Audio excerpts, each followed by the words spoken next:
Hello, everyone. I am Lynn, Dream Girl Writer, and I'm coming to you today to be a witness for myself as an agent of grace in the business of love. And I have made videos and audios and writings on this in the past, but it comes to me today because of a wonderful man, Richard Rudd, who is conducting right now what's called a Venus retreat, a Venus Sage retreat. And I am part of that living wisdom of that retreat. And I feel like what's flowing through me right now deserves to be shared. And I give credit to Richard Rudd and his team 64 of the Gene Keys. And I'm going to talk a little bit about my profile and what we're exploring at this point in the Venus retreat. But I encourage you to go to genekeys.com and uh, take advantage of a free hologenetic profile that is available to you when you log in and create an account. And you'll get to see a little bit of what I'm talking about. And there's so much more to be explored from that starting point that I hope that you feel the inspiration to go further. But in any case, another caveat to this is that I'm going to be adding a page to my website where you can learn uh, more about the Gene Keys through my exploration of them and my experience with them. And so today I really wanted to share how my dreams, the wisdom of my dreams that I have experienced over the last 15 or so years, have completely merged and so beautifully with the living wisdom of the Gene Keys and the teachings that Richard has brought forth from our divine source to share with us. And my hologenetic profile, let me back that up just a little bit. The, the transit that we're going through right now in the Venus retreat is to examine and dive deep into our gene key that expresses the sphere that expresses our attraction, or how we attract things to ourselves, and how we are attracted to things. And this is so much more than the law of attraction that you've heard, I'm sure, before. And again, I encourage you to peruse the Gene Keys for this kind of connectivity and for further exploration. But in my sphere of attraction has the Gene Key number 25, which has a shadow of constriction, a gift of acceptance, and a siddhi, Siddhi, which is Sanskrit word meaning ultimate realization, self-realization, in a sense. And the siddhi, wow, hard to get that out, is universal love. And I have been contemplating the Gene Keys and my profile and all of the different genetic codes that we all share and how they are expressed in my life for about 3 years now. And so I really encourage you again to see if this could be a path of discovery for you as well. But I have always been really happy that I had this particular Gene Key in my attractive sphere, because I'm a hippie from way back, and I also always believed in peace and love, and always on the outside I was drawn to causes that furthered true love or universal love or unconditional love. And although my past is also scattered with a lot of suffering and a lot of falling from grace, I realized that, I was born with this. I was born to do this. This is my path, to walk the path of universal love, of true love, of unconditional love. I am a love goddess. And while we all share certain qualities, and I know I could be resonating with some of you to think that you indeed are also, that the most important thing in your life is love as well. I I know that our individual expression of this, our unique way in which we go within to find love, self love, and express it without, is so unique that we need all of us. We need all of you. If you are a person who really feels like there is a need for love in this world and you can give more of it and you can open up your heart more and you can be a part of the solutions that are from the problems that are plaguing our planet with all the conflict and discord and separation, then please follow that inspiration, follow that path, because we need you more than ever. But one of the reasons why this also, I have been prompted to make this video for you, is because I had an encounter with a loved one about a week ago, a little over a week ago now. And it brought up so much for me in terms of like a past review.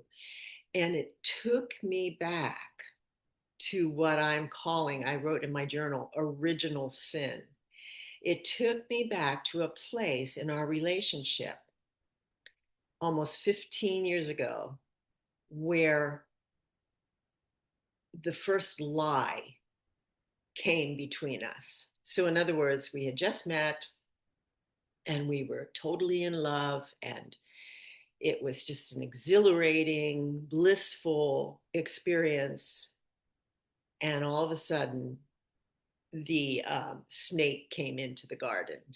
The first lie appeared, the original sin, if you will. And I say this tongue in cheek because it's really just metaphorical, but it also helps. And I know in my dream unpacking, I have found the greatest gift that I have in really deciphering and decoding the messages of my dreams is if I detach from the characters and the details and put on or shine a lens of archetypes on it to know that these characters in my dreams, if they're my family or my friends or my lovers, whoever they sometimes will represent themselves, but also almost always there's kind of like a metaphorical or an archetypical message behind that character. And so after having seen and talked to this loved one, after being estranged for a long period of time, and getting to sit down and talk to him, which was blissful to me. I was ecstatic with that opportunity.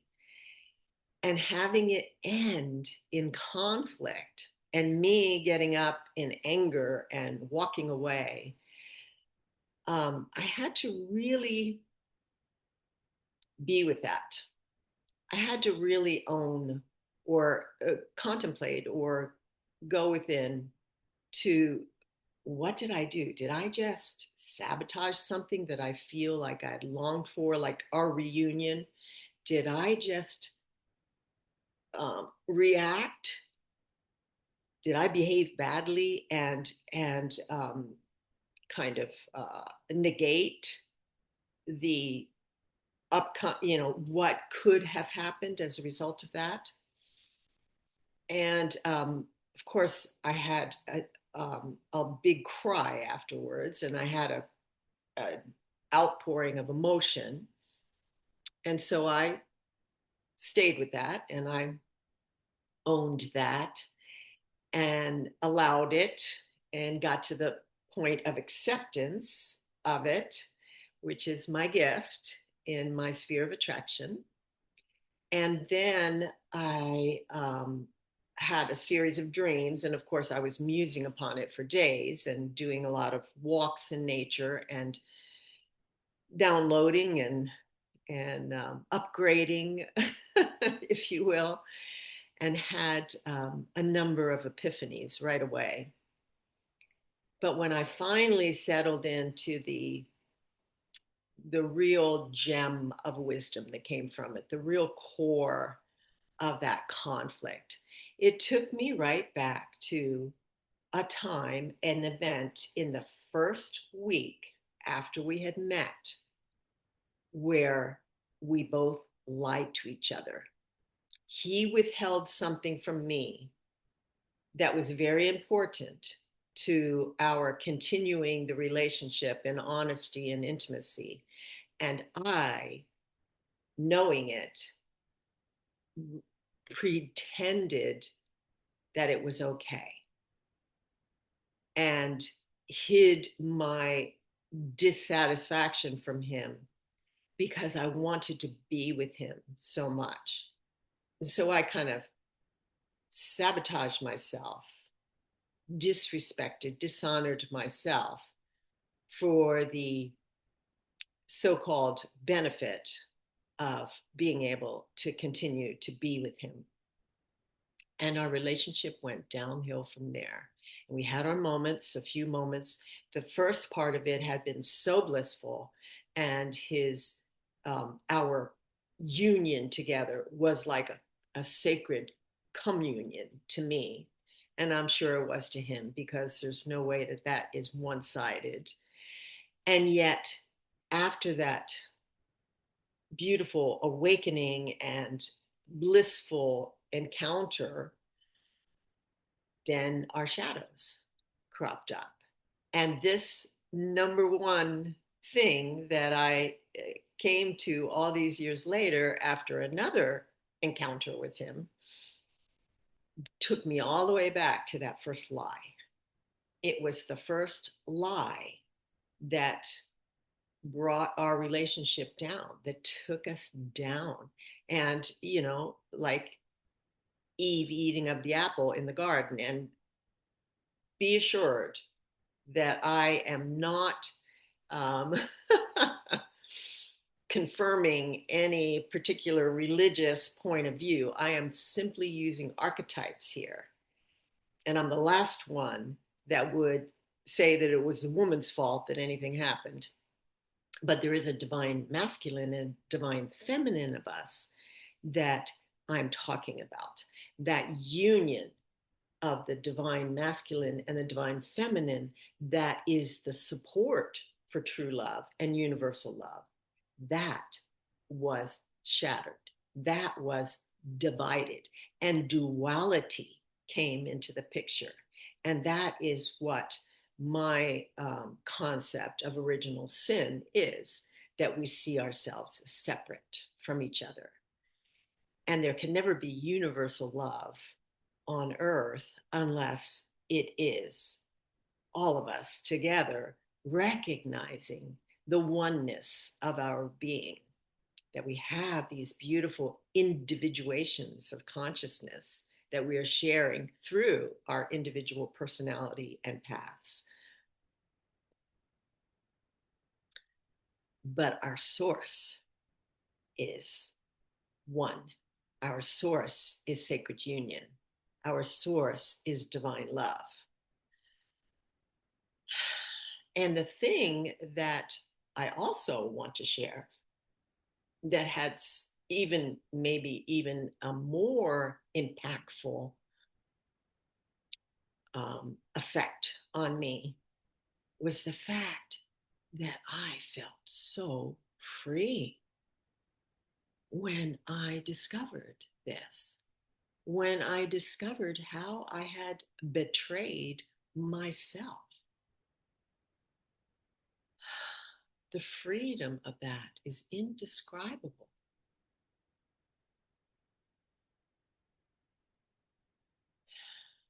because I have gone all the way back to my innocence. And again, you can see the archetypical reference to original sin.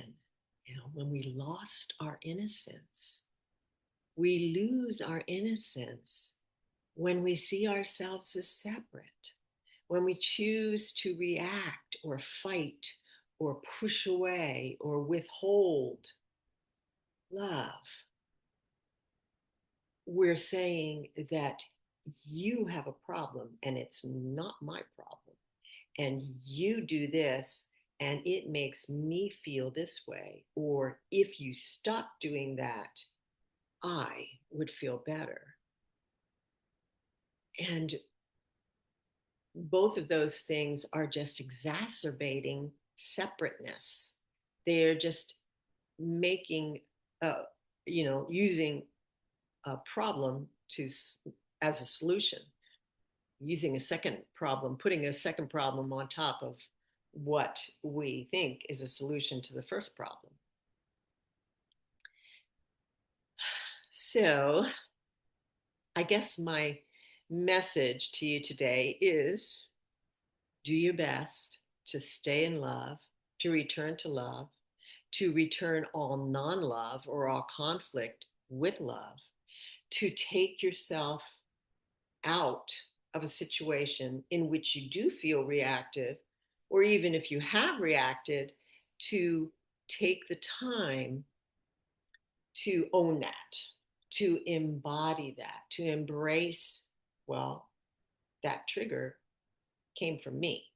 That other person may have done something to trigger me, but it's my trigger. It's my problem. And I need to go within and look in the mirror and see where that disconnect comes from, where what that conflict is pushing up against inside of me. And when and I have done this many times over the years in terms of that person, especially in terms of that person, because I have never given up on us returning to love together and still have not and will not ever give up. And yet, I am only in control of my love for him, and it's not even a control. I am only responding or staying in love with me and staying in love with him because that serves me and because love serves us all on some level. And I just want to bring this down to a practical level. We don't have to like everybody. We don't have to include everybody in our lives. Even if we realize that they are part of us, they are part of our being on a cosmic, spiritual, sacred level. But we don't have to engage with them. And we don't have to fix ourselves to be with them or fix them so we can tolerate them. All we have to do is know that ultimately, if anything is going to be healed, or if love is going to prosper and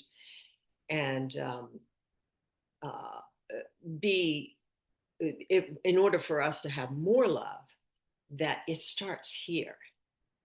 And another kind of caveat to this, or an example of this, is I made a video recently where I had a new friend that again triggered me, or I triggered her, and we, without even really getting to know each other at all, we kind of blew up in each other's faces, and I had to set healthy boundaries with her because I realized that although it might have been acceptable to her to, you know, um, use a friend to dump on, that was unacceptable to me. And so I had to ease her out of my life. I had to put a boundary on her being in my life.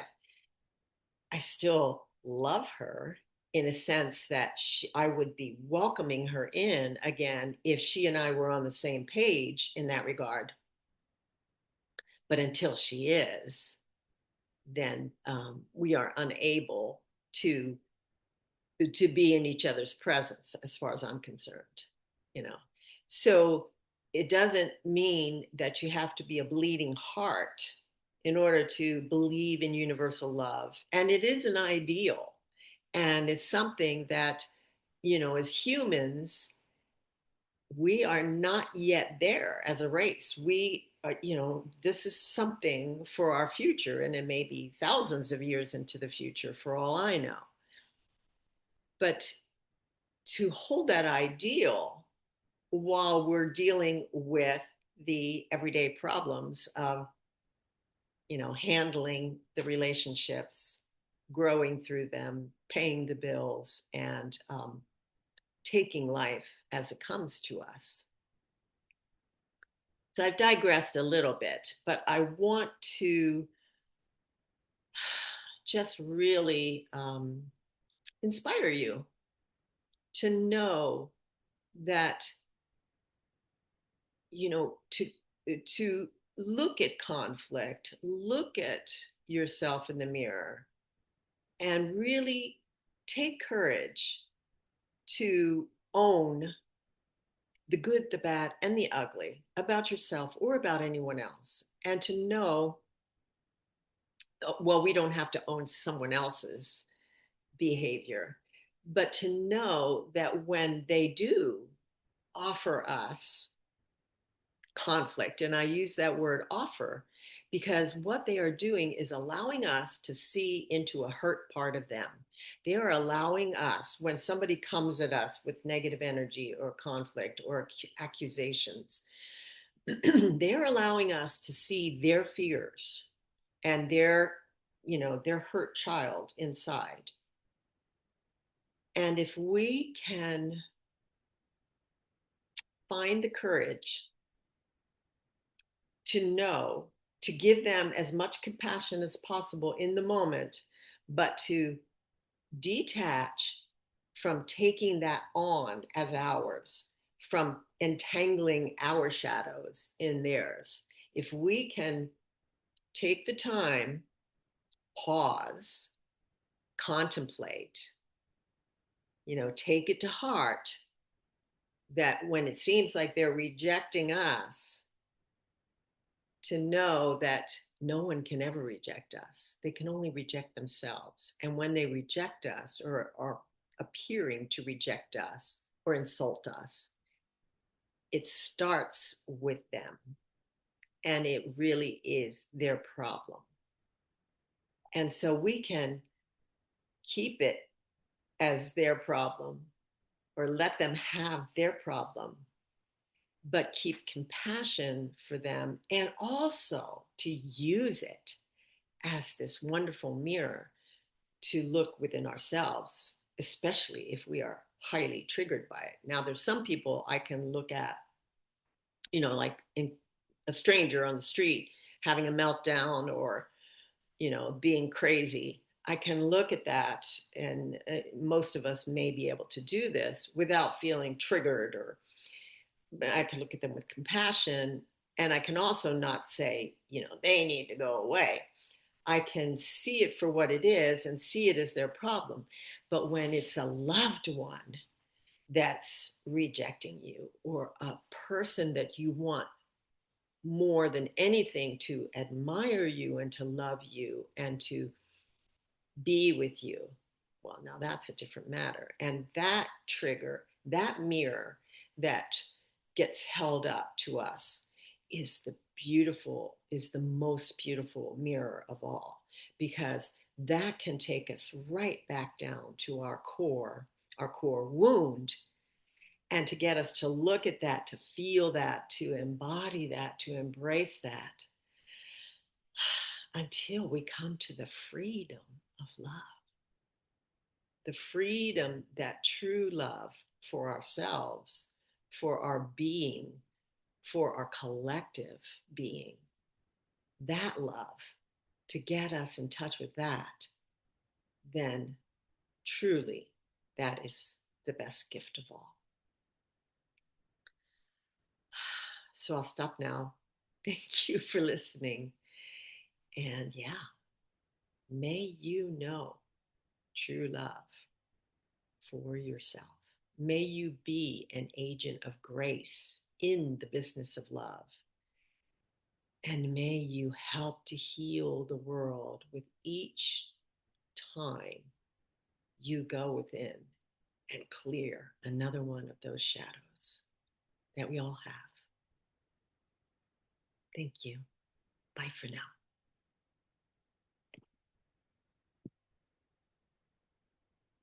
now.